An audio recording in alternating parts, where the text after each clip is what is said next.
Hey guys, this is Miss Bufford, and in this video, we're going to talk about how to calculate the percent yield for a reaction. And your learning goal is to be able to determine the percentage yield for a reaction. So you should be able to perform these calculations by the end of this video. All right, so let's talk about what percent yield is. So this is a number or a percentage that tells you how efficient a chemical reaction is at producing, a product. And so in order to understand the idea of percent yield, we have to first understand a couple things. We have to understand theoretical yield and actual yield. And so anytime you perform a stoichiometric calculation, you're calculating something called the theoretical yield. So this is the maximum amount of a product that you can produce with any given amount of a reactant. All right? And this is in an ideal world, in a perfect situation where everything comes together just right. That is the maximum amount of product you can make. But in reality, there are things that occur during chemical reactions, the ways that things interact with each other, and even, your purification processes after the reaction itself that keep you from being able to ever produce your 100% of your theoretical yield. So it's just about impossible to obtain 100% yield for any reaction. All right, and so some of these things that could happen might be you have a different product formed than you anticipated. So you have a side product forming that's eating up some of that reactant that you had calculated would be producing some of your product. Or maybe you had some impurities in one of your reactants and it's also forming some side products. And you could have some things going on during your purification process, like I said a minute ago, where you've got some of your product that's getting stuck in a filter or being left behind in a filter, or maybe you couldn't scrape it all out of your container. But there are lots of different things that can happen that would keep you from being able to produce 100% of your theoretical yield. And so then we have something called actual yield. And so this is what your actual yield is what you're actually able to obtain after a chemical reaction in the lab. All right. So your actual yield is what you get in the lab, and your theoretical yield is what you calculate using stoichiometry. And because there's always going to be a discrepancy there, we have this calculation called percent yield that allows you to determine, how efficient that reaction is in, obtaining a certain amount of product. All right. And this is useful, like in industry, if a company knows they have to produce a certain amount of product and they know what the percent yield usually is for a certain, process that they use to produce a chemical, then they can adjust the amount that they're starting with to compensate for, the discrepancy in what they actually really need to produce. All right. So this is useful for industry in terms of being able to produce what they actually want to produce. And it's also useful, we can calculate percent yield for different reactions, adjusting the conditions that those reactions are occurring in, and maybe coax a reaction to produce more product than it would under normal conditions. All right, so let's go ahead and talk about some examples that are going to be like the calculations you're going to do in your ClassKick practice packet, and that you might see on the exam. And actually, I forgot to go ahead and mention the actual formula here itself. And so when we calculate percent yield, we're going to take our actual yield and we're going to divide that by our theoretical yield and then multiply that by 100 to turn it into a percentage. All right. And this will never, ever be greater than 100. If you ever get a percent yield that's greater than 100, then you have made a mistake either in your calculation or your measurement somewhere. All right.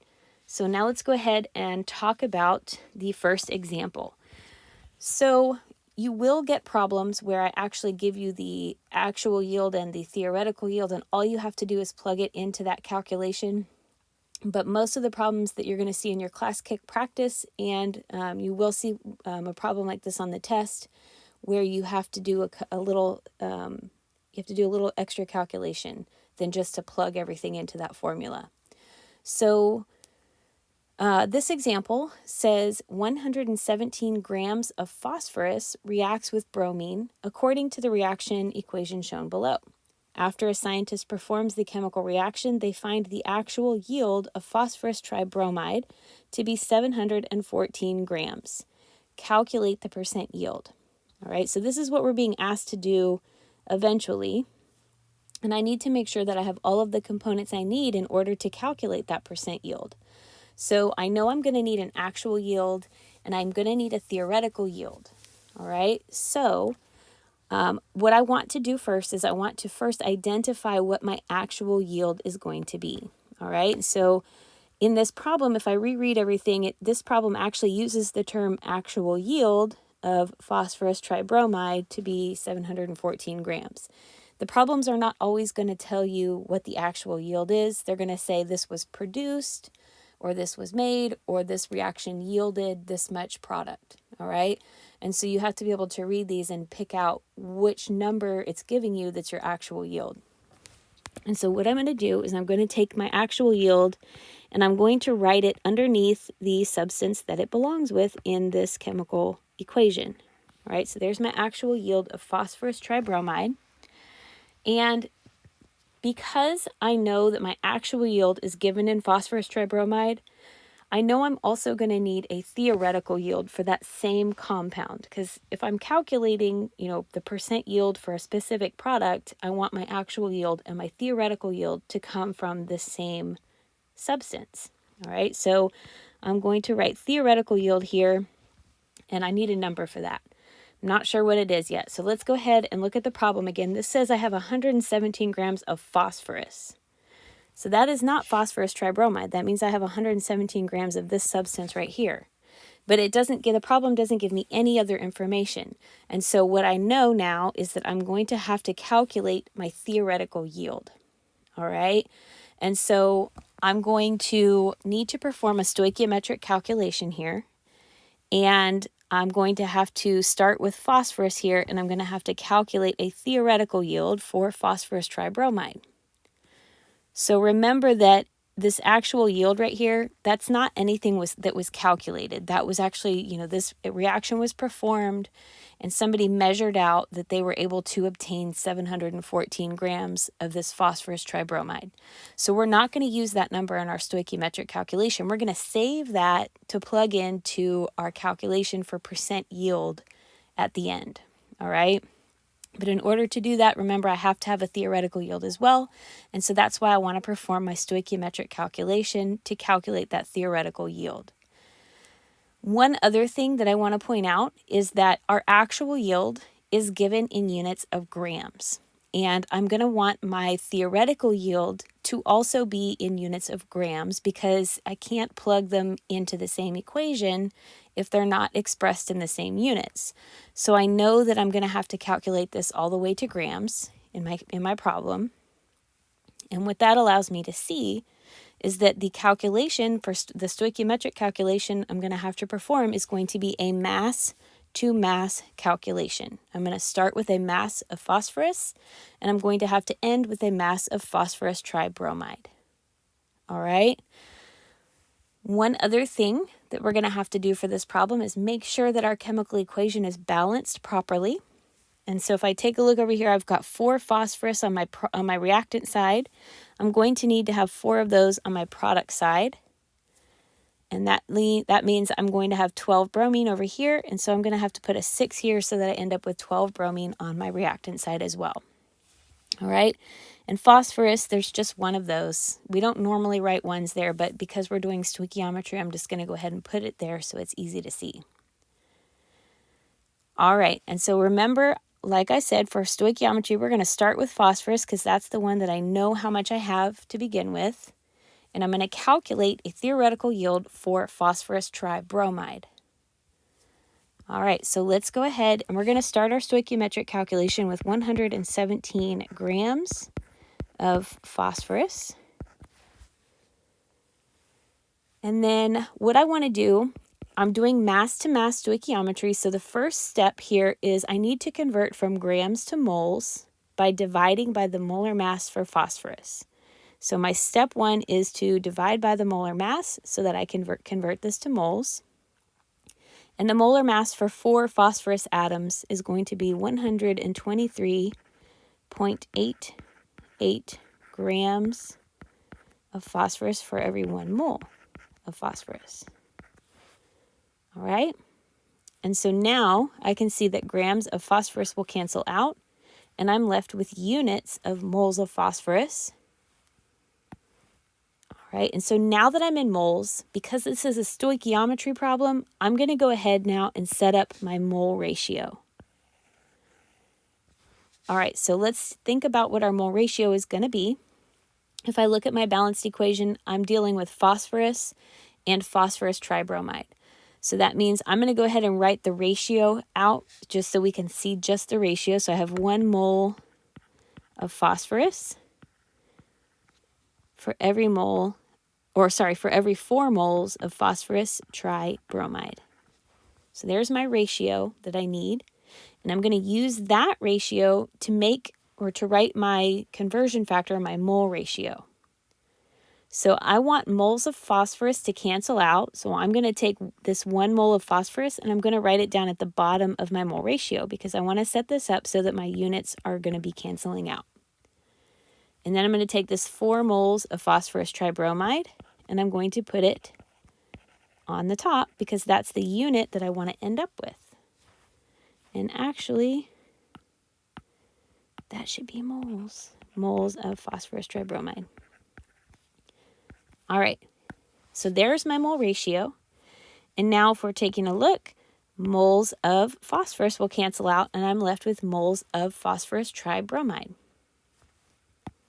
And so now, because I'm in moles and I know that my theoretical yield needs to be expressed in grams, I'm going to have to convert from moles of phosphorus tribromide to grams of phosphorus tribromide. All right, and I'm going to have to do this by converting from moles to mass, and I multiply by the molar mass for phosphorus tribromide in order to do that. And so that molar mass is 270.67 grams of phosphorus tribromide for every 1 mole of phosphorus tribromide. All right. And so then if I were to put this in my calculator, so here, we'll just make sure we can see that all these units cancel out. Now we're left with grams of phosphorus tribromide. And now let's talk about putting it in our calculator. So I'm going to type in 117 divided by 123.88 grams, multiplied by 4, multiplied by 270.67, and I end up with a calculator answer of 1022.55. But I need to pay attention to my significant digits. And remember, I told you guys that we're always just going to match our answers here with the number we start with. And in this case, I have 3 significant digits in the number I started with. So I need to have 3 in my final answer. So 1, 2, 3. This 2 is too small to make that other 2 round up. So my final theoretical yield is going to be 1,020 grams of phosphorus tribromide. All right, and remember, this is not our final answer. What this is our theoretical yield right here. All right, so now I have what I need to calculate the percent yield. I have my actual yield, so 714 grams of phosphorus tribromide divided by my theoretical yield that I just calculated, 1,020 grams of phosphorus tribromide, multiply by 100, and I get 70.0%. All right, so my theoretical yield for phosphorus tribromide for this reaction is 70%. All right, so this right here is our final answer. All right, so let's go ahead and take a look at another example.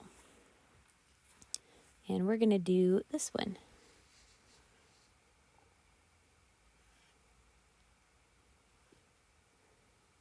Oh, I lied. We're going to do this one. All right. So, what is the percent yield of sulfur dioxide if the burning of 25.0 grams of carbon disulfide produces 40.5 grams of sulfur dioxide? All right, so let's go ahead and pull out the information that we need. First of all, we would normally go through and balance this. It's already balanced. So let's go ahead, and since we know that we're calculating percent yield, I'm going to go ahead and first look for my actual yield. All right, so let's look through our problem, figure out what our actual yield is. It says that what is the percent yield of sulfur dioxide if the burning of 25.0 grams of carbon disulfide produces 40.5 grams of sulfur dioxide. So our keyword here is produces, and that tells us that 40.5 grams of sulfur dioxide is going to be our actual yield. So I'm going to go ahead and write actual yield here, and then 40.5 grams right under my sulfur dioxide substance.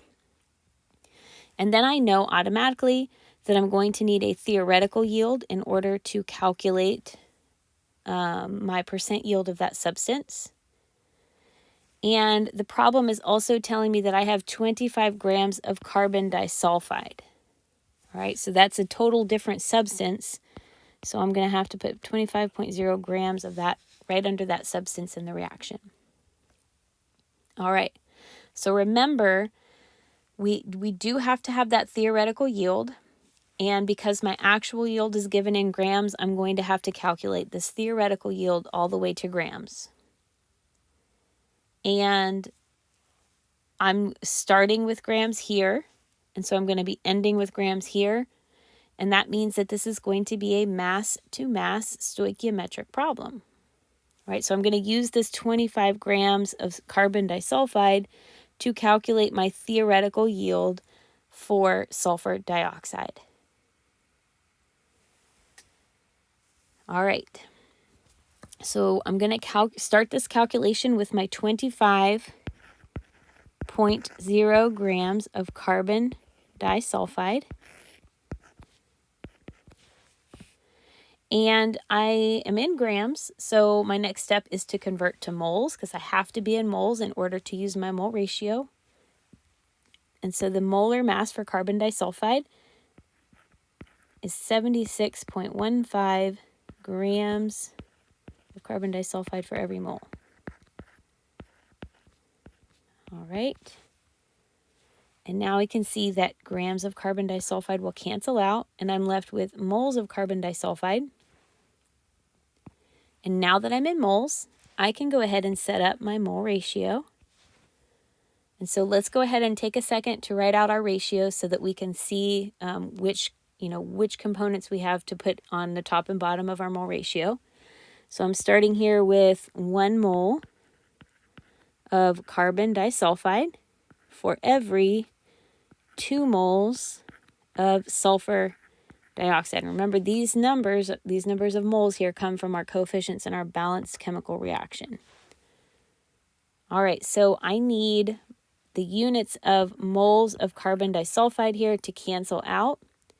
And so what I'm going to do is I'm going to take this 1 mole of carbon disulfide, and I'm going to put this on the bottom so that those units cancel out.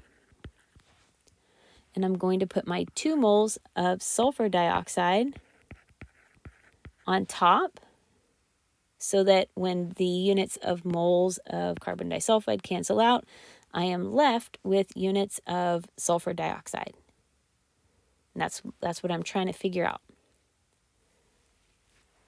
But I've got to do one more step, because if I stop here, then I just have moles of sulfur dioxide.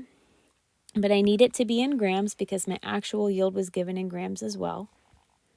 So I'm going to have to now multiply by the molar mass for sulfur dioxide.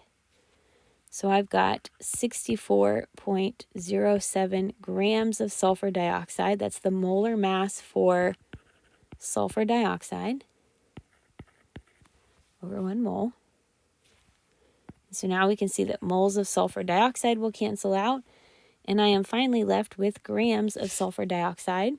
And if I plug all this into my calculator, I'm going to type in 25 divided by 76.15, multiply by 2, multiply by 64.07, and I end up with the calculator answer of 42.068. And if I'm paying attention to significant digits, I will need 3 significant digits. So 1, 2, 3. And this 6 right here will tell me that I have to round that 0 up to a 1. And so I end up with a theoretical yield for sulfur dioxide of 42.1 grams. All right, so remember this right here, that is my theoretical yield. Sorry, my arrow is kind of funky looking. All right, not my final answer, but we're getting there. And so now I need to plug my actual yield and my theoretical yield into the percent yield calculation. So I'm going to take my 40.5 grams and I'm going to divide it by the 42.1 grams that I just calculated, and these are both sulfur dioxide.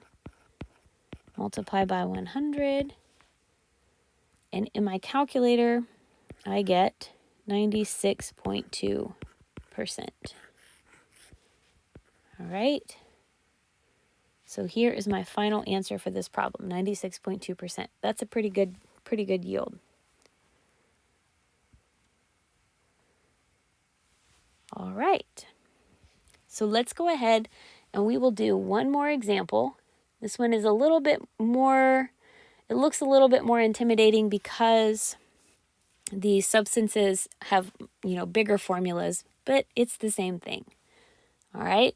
So let's go ahead and read through. It says, if 25 grams of iron 3 phosphate react with an excess of sodium sulfate and 18.5 grams of iron 3 sulfate are produced in the lab, what is the percent yield for iron 3 sulfate? All right, so I need to identify my actual yield, right? So remember, the actual yield is something that's actually produced, in a lab or in a reaction. And so what I'm going to do is I'm going to identify my 18.5 grams of iron 3 sulfate as my actual yield, all right, because it says that it was produced in the lab. So I'm going to write actual yield under here and 18.5 grams. So that tells me right off the bat, I'm going to need a theoretical yield in order to calculate the percent yield. And it doesn't give me any other amounts for iron sulfate anywhere in this problem. So I know that I'm going to have to calculate that, and I'm going to have to know it in grams so that I can plug this all into that percent equation. The only other information that's given to me is now I know that I have 25 grams of iron 3 phosphate. So I have 25 grams of this right here. So in order to calculate that theoretical yield, I'm going to have to start with my iron phosphate and calculate all the way down here to iron 3 sulfate. All right, so that means I'm going to start with my 25 grams of iron 3 phosphate. And my first step is, since I'm starting in grams, I'm going to have to convert to moles, and I'm going to do that by dividing by my molar mass. And the molar mass for iron 3 phosphate is 150.82 grams per 1 mole of iron 3 phosphate. All right, so now we can see that grams of iron phosphate will cancel out. And now I'm left with moles of iron phosphate as my units.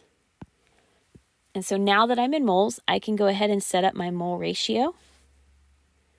And let's go ahead and just write out our mole ratio so that we can clearly see, what we're going to be using for our mole ratio. If I take a look here, I'm starting with this and I'm ending with this.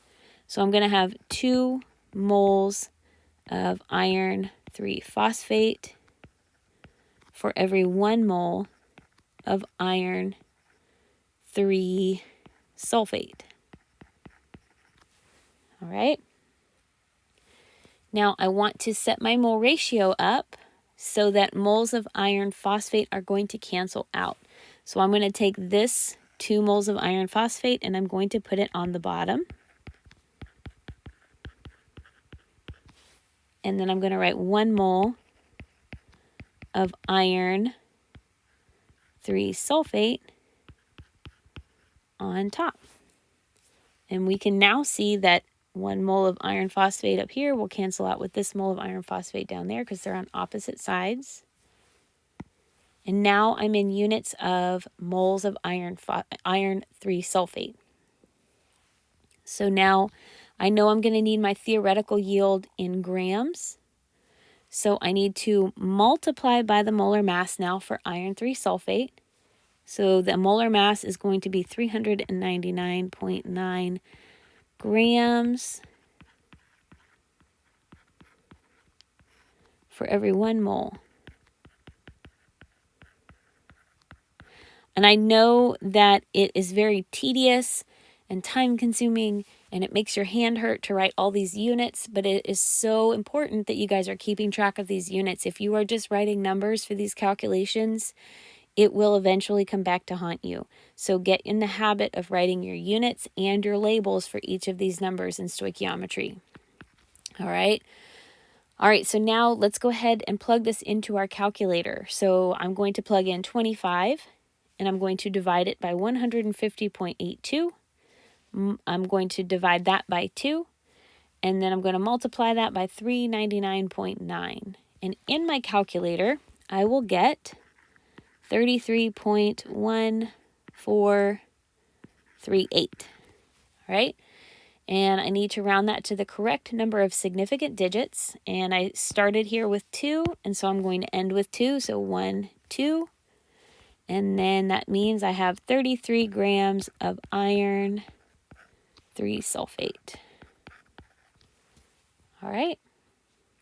So here's my theoretical yield.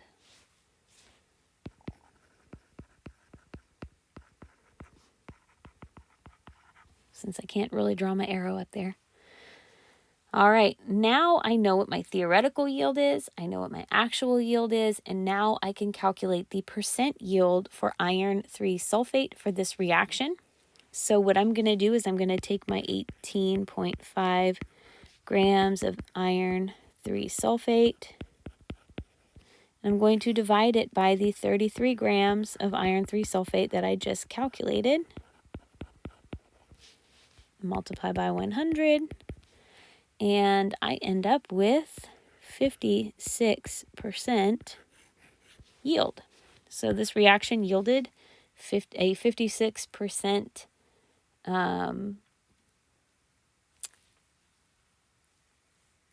production of my theoretical yield. So I was able to produce about 56% of what my theoretical yield was.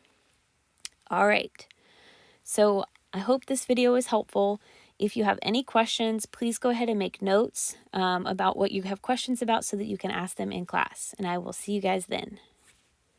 Thanks for watching Buffered Chemistry. Subscribe to my YouTube channel for more chemistry help.